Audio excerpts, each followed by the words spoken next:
Welcome back to the channel, everybody. My name is Early Riser. I thru hiked the AT in 2017 and I've been involved with this community ever since. If you are familiar with my channel and have listened to me ramble in the past, you probably have heard me say at some point that I think a thru hiker could go to Walmart, buy 90% of his gear and be totally fine out on that Appalachian Trail or any other long distance trail as long as they do the physical and mental prep before they step out there. However, only 20 to 25% of people make it to the end, which leads me to believe that some of that prep isn't happening the way it should. And that might not be necessarily the fault of the thru hiker or the aspiring thru hiker, but maybe they just didn't know some of the things that they could have been practicing or focusing on before they stepped off on the trail for real. And it's usually not a gear issue when you see folks come off the trail. It's usually a body or a mind issue that took them off trail. And those things are very preventable if we know the steps to take prior to and during our hikes. And the whole reason I take time out of my busy schedule to produce these videos is because there isn't a lot of information out there for those who are really wanting to ensure when they step out on the trail that they have a maximum joyful experience. And that's why I'm here, because I just want folks who leave the start point of any of these trails or hikes they're doing to make it to the end, because that is towards the end is where all that magic's going to happen. And it's important for me that folks have the right tools to make their dreams come true. Now, I don't want to push aside kit like it's not important, because clearly it is. There have been many advancements over the last few years of equipment. You see quilts getting better, you see tents getting better and lighter, you see hammocks getting better, you see sleeping pads getting better, lighter, more advanced. However, the numbers making it to the end of these long hikes every year, they're not increasing with the advancements in kit. What does that tell us? That tells us that kit is not going to get you to the end. That tells you that if you are focusing 80 or 90% of your time researching gear, trying to reduce grams by shaving off your toothbrush handle, hey, that's awesome. It's going to lighten you up. It could help you out. But that's not the magic sauce to make it to the end. You know, through simple deduction and looking at the numbers, it's kind of easy to see that it's not outside factors that are taking hikers off trail. It's those internal factors that they don't really understand how to deal with that ends up being the reason why they had to get off. Now, I've always argued when you get started at Springer or at Katahdin, if you're coming southbound or wherever else you're hiking, your body is going to have to adapt, and it needs to adapt really quickly if you're going to find success. I've been talking lately about a 30-70 rule.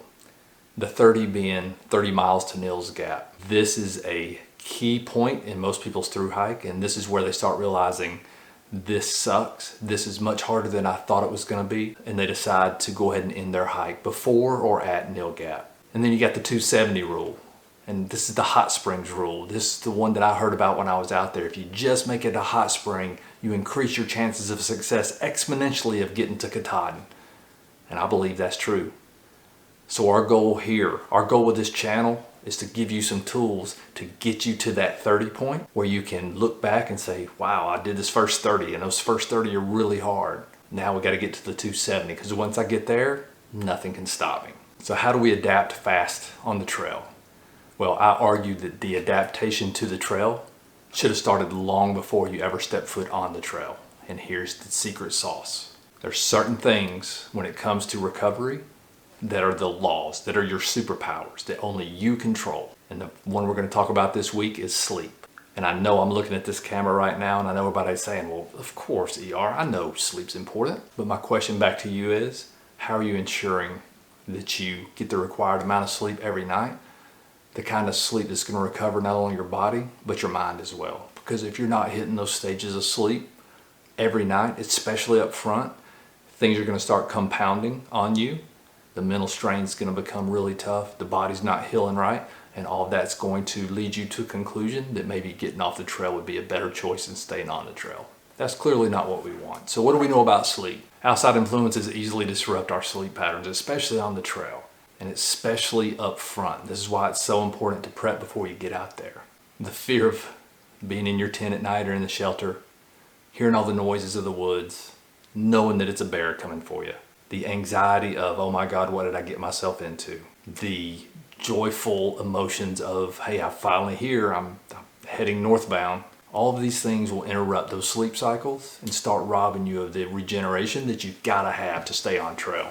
Other things that trip us up that lie solely in our responsibility bucket, alcohol. Alcohol does not allow you to reach REM stage. I don't know if you know that, but it's a key point. Even in life outside of the trail, if you drink alcohol before you go to bed, your brain will not be able to recover that night because it's not going to reach REM stage. So what happens when we don't recover on the trail? What does that feel like? Well, it's going to sneak up on you.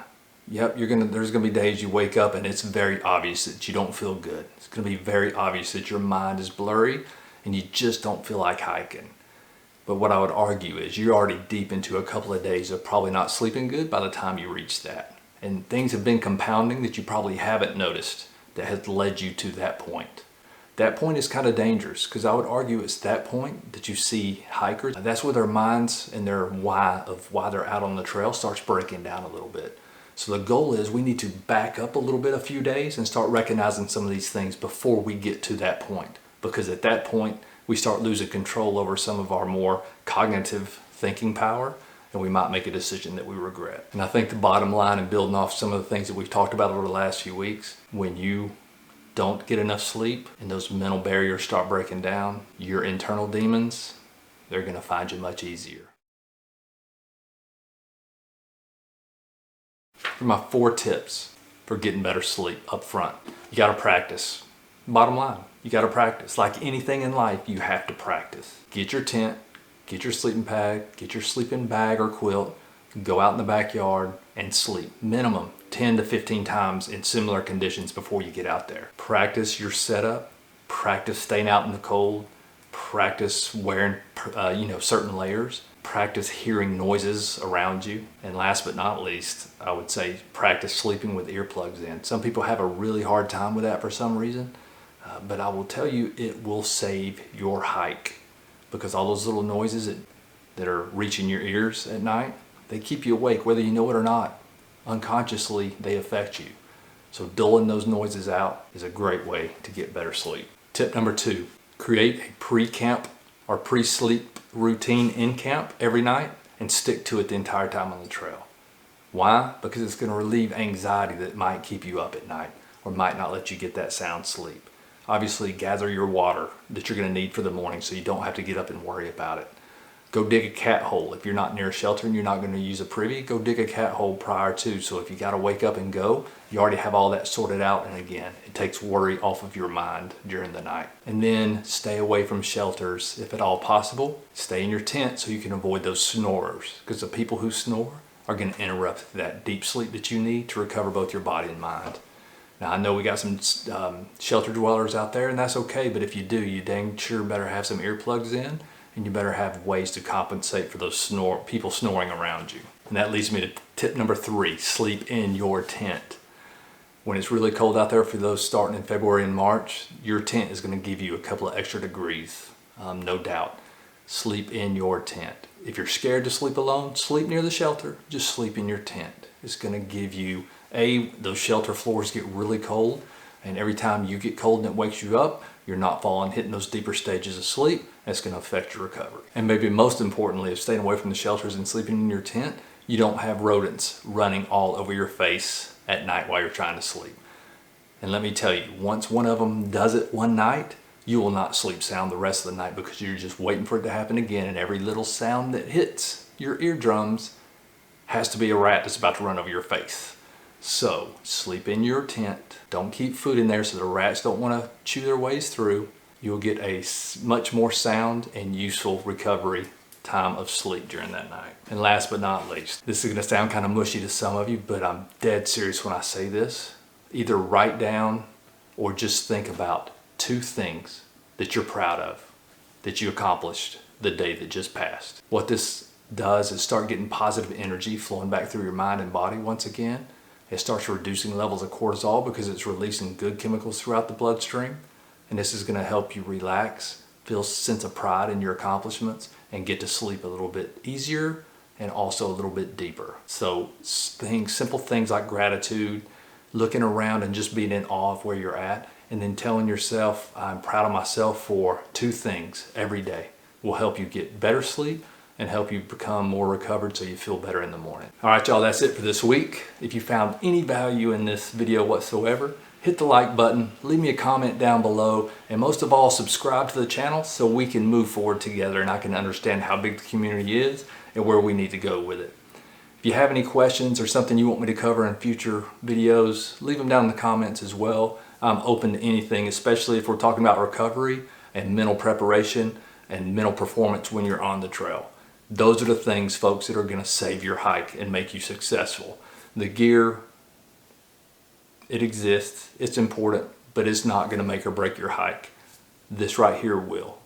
All right, y'all. Hope y'all have a great rest of the day. Thanks for watching. We'll see you next time. ER out. Deuces.